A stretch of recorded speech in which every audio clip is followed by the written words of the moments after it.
Welcome back to Wolves News. I'm Esme Miranda. It's Friday, October 12, 2018. Last week, we had a few complications and couldn't get the news out to all of you. Thanks to all those out there for understanding. It's the last day of quarter one. Congratulations, Wolves. We are 1/4 of the way done with this school year. Today is the last day for the homecoming dress drive. We will clean them, just bring them to Miss Herzog, room 327, Miss Burris, room 325, or Miss Lewis in room 326. So October is a fundraiser to raise money to help babies with a 4-year process of correcting club feet by selling cool and funky socks. The socks are being sold for $4 a pair and $12 for a pack of 3. The fundraiser will run from Wednesday, October 10th to Friday, October 19th. There will be people coming around to each class during packs 1 and 2 to sell socks and collect donations each day. The class who buys the most socks or donates the most money will win a snack cart for their class.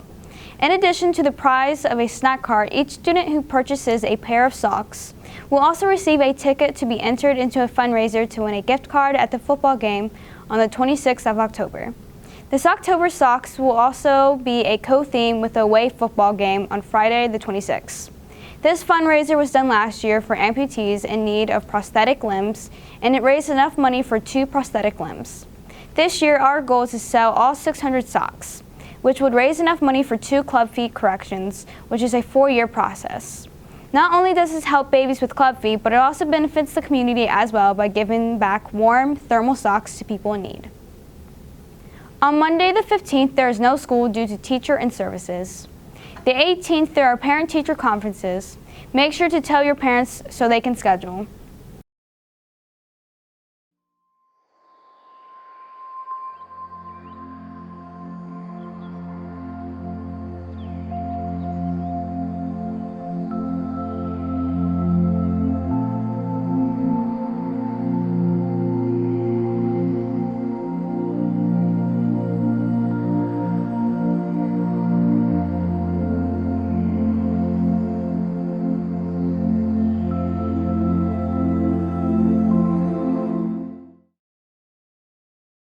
Thanks, Esme. And now for the lunch menu. Today there will be chicken nuggets served with warm dinner roll and choice of dipping sauce and delicious baked beans. Next Monday we'll have a BBQ riblet sandwich with macaroni and cheese. Tuesday we're having a JTM beef taco in a bag with brown rice, cheese, and black beans. Wednesday we'll have country steak with gravy and biscuit mashed potatoes. Thursday there will be a cheese stuffed croissant sandwich. And next Friday, we'll have popcorn chicken served with your choice of dipping sauce. The meal will be plated with the dinner roll. I'm Nico Sartori. Back to you, Esme.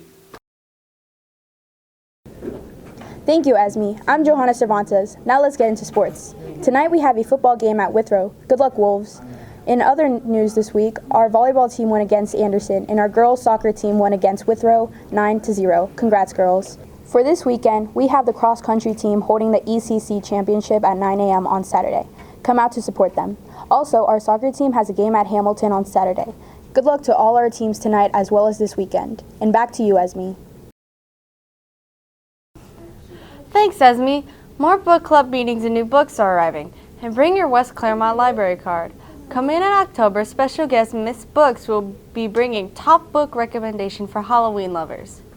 Environmental Club meets Friday after school from 3 o'clock until 4:30. Any students interested in helping our building reduce paper and plastic waste or who need community service hours should join. Contact Ms. Fightmaster to join and get more information.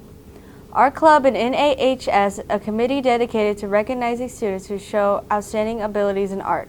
Both Art Club and NAHS meet on Tuesday with Mrs. Schoaf in room 252 from 3 to 4.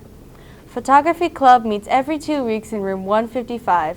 Photography Club is an excellent opportunity for students to learn more about cameras and to get to take pictures outside of the regular photography class. Contact Mr. Curlis if you have any questions.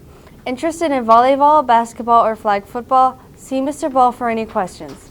BattleBots meets this week in Mr. Paul's room 200C. Teams choose their own times to meet. Contact Mr. Paul for any questions. The GSTA's next meeting is Wednesday the 26th in room 203. They discuss LGBTQ issues, gender identity, and acceptance. That's it for Clubs, Art, and Music. I'm Rachel Riley. Back to you, Esme. Thanks, Esme. Welcome back to Cincy Habs. This Sunday, the Pittsburgh Steelers take on the Bengals at Paul Brown Stadium at 4 p.m. The Cyclones kick off their hockey season by taking on the Fort Wayne Komets down at US Bank Arena this Saturday. The game starts at 7:35 p.m. Just a reminder that Halloween Haunt is going on Friday and Saturday nights now through October 28th, and the Renaissance Festival will continue through October 29th. That's all we have for this week. Back to you, Esme. Hi, welcome to Advice with Ansley. I'm Ansley Wyan, and I'll be answering questions you guys put in the box. How do I get into a relationship? First, learn about healthy relationships. I know a lot of people who get into a relationship and are treated very poorly. You deserve someone who actually cares about you and not someone who will forget your name in like a week. Right? Also, don't get in a relationship just because you want to be in a relationship. Second, you need to actually talk to them. And when you talk to them, you need to make eye contact. Talk about something you guys have in common. And I know that when you have a crush on someone, you're going to want to talk to them forever. But if you talk to them for too long, then the conversation will die off and they'll get disinterested. I recommend leaving a conversation on a high note, so they'll be counting down the minutes until your next conversation. Once you are talking to them every day, then casually ask them to hang out this weekend. If you're too anxious to go with just the two of you, then ask a whole group of friends to go with you. Just make sure you actually talk to your crush. How do you break up with a person without making either person upset? Breakups are difficult. There is no easy way around breakups. Do not ghost them, and especially do not break up with them over text. That stays on your social permanent record. That's all for Advice with Ansley. If you have any questions, write it down on a piece of paper and drop it in the box outside of room 151. I'm Ansley Wyan. Back to you, Esme. Welcome, Wolf Country, to Ms. Record Trivia. Playing today are Alex Basuni, Julia Cunningham, and Luke DeWald, my IB history students. Let's get on with the game. Jeez. Excited. All right. In high school, Ms. Recker won 2 senior superlatives. From this list, select the one you think it was her title. A, most liberal. B, best smile. C, best hair. D, most conservative. I'm gonna go with the best smile. Incorrect. You have to raise, Julia. Best hair. Incorrect. Oh, I'm down to one. You're done. Most liberal or most conservative? Most conservative. That is correct. Yes, in high school I was a Reagan Bush Republican, and I worked on the George H.W. Bush campaign. But I was always a crazy social liberal. All right. Ms. Recker has a collegiate letter from the University of Cincinnati in which sport? A, swimming. B, air rifle. C, soccer. D, tennis. I saw Julia first. Air rifle. Air rifle is correct. I shot air rifle and competitive .22 from the age of 12 to 22. And I was a member of the NRA. Ms. Recker shares her historic condo, the Cat Cave, with this many felines. A, one king kitty. B, 2 terrific tabbies. C, 3 tuxedoed glamour pusses. Or D, the Fab 4 felines. Oh, dang it. Alex, you were first up. Number D. Letter D. Which was? The 4 felines. The Fab 4 felines. Yes, correct. Come on. I'm sorry. Named after the Beatles. In addition to Griffin and Benjamin, the Fab 4 has 2 presidential cats in residence. Which 2 presidents has Ms. Recker chosen? A, Reagan and Obama. B, Jefferson and Wilson. C, Roosevelt and Truman.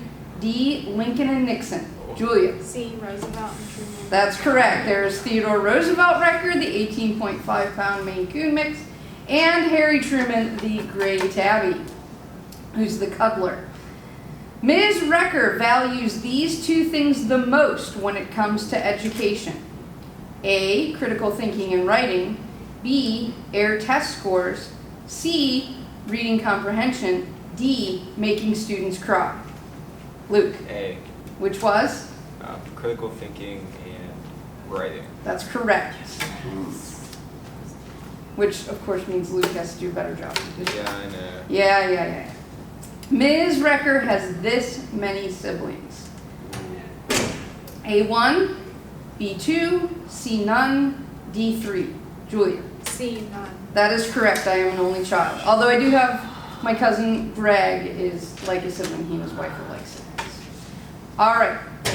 Where does Mrs. Recker live? Cincinnati with the Fab Four felines. Florida with her husband, Mr. Recker.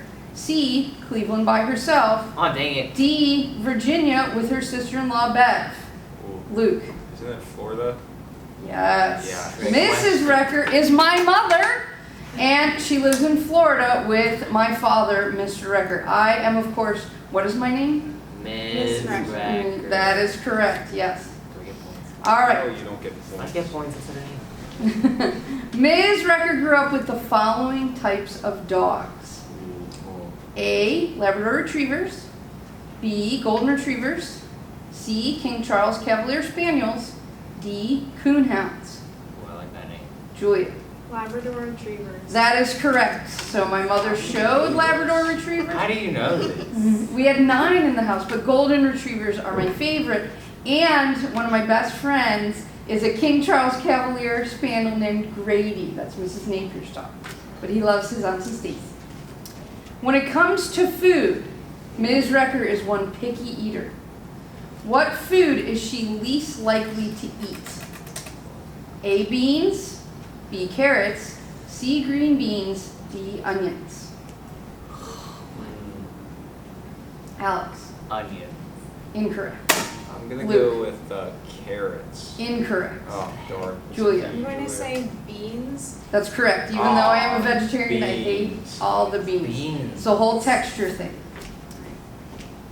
All right. What other senior superlative did Ms. Recker win her senior year of high school? A, most likely to have 6 kids and drive a station wagon. B, most likely to run the world. C, most likely to be president. D, most likely to disappear off the face of the earth. It's hard. Luke. President? That's correct, yes. Yes, I was voted most likely to be president. It could still happen. All right, which instrument did Ms. Recker play in the high school marching band? The marching bees, A, trumpet, B, clarinet, C, cymbals, D, tuba. Luke. I was gonna say triangle, but that's not one of the options. No, it's not one of the I'm gonna go options. with symbols. Cymbals is correct, yes. How do you know? I don't know. I learned to spin them and I got very Ohio State like, but I still cannot read music. But I love marching band. That was the best experience. All right. Ms. Recker has race walked how many half marathons since the fall of 2016? A, 10, B, 2, C, none, D, 7. Alex. 7. 7 is correct. I will be doing number 8 and 9 in the coming weeks, the Queen Bee and the Urban Bourbon. All right, last question. What is Ms. Recker's self-chosen theme song? Ooh. America's Sweetheart by Elle King. Sit Down, You're Rockin' the Boat from South Pacific. C, Strong Enough by Sheryl Crow. Or D, Don't Rain on My Parade from Funny Girl. I wanna Yes, say Luke. D. D, Don't Rain on My Parade? Yeah. And incorrect. Can you repeat the question Yes, again? yes. Yeah. What is Ms. Recker's self-chosen theme song? A, America's Sweetheart by Elle King. B, Sit Down, You're Rockin' the Boat from South Pacific. C, Strong Enough by Sheryl Crow. Alex. D. Sit Down, You're Rockin' the Boat. A good guess, but incorrect. So now you're down to America's Sweetheart by Elle King and Strong Enough by Sheryl Come Crow. on, Julie. I'm you going got to say this. the second one. Strong Enough by Sheryl Crow. No, but that's what my ex-husband thought my theme song should be, which I can't ever listen to that song without thinking of it, but it's an awesome song. No, I have chosen for myself America's Sweetheart by Elle King. I just identify with that song. All right, thank you for playing Ms. Record Trivia today. Woohoo, good job. Yeah. Many thanks to Ms. Recker and her crew for joining us on this week's Teacher Talk. Next up, we have a new episode of Down the Rabbit Hole. When you hear the word fluoride, your first thought is probably toothpaste and healthy teeth.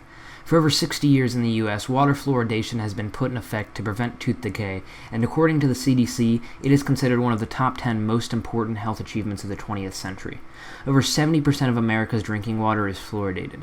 That means that the U.S. alone drinks more fluoridated water than every other country combined. This form of forced mass medication is absurd and is still considered beneficial to tooth protection, even though the risks have an abundance of evidence to outweigh it. But do you actually know what fluoride is? Fluoride is a developmental neurotoxin that your kidneys cannot completely break down. This means that over 50% of the fluoride you ingest is stored in the body, especially the pineal gland. This regulates things like sleep and reproductive hormones. Commonly referred to as the third eye, this gland has been linked to metaphysical abilities throughout history. The fact is, fluoride ingestion impacts this gland, and that is absolutely proven. Do you know what a neurotoxin is?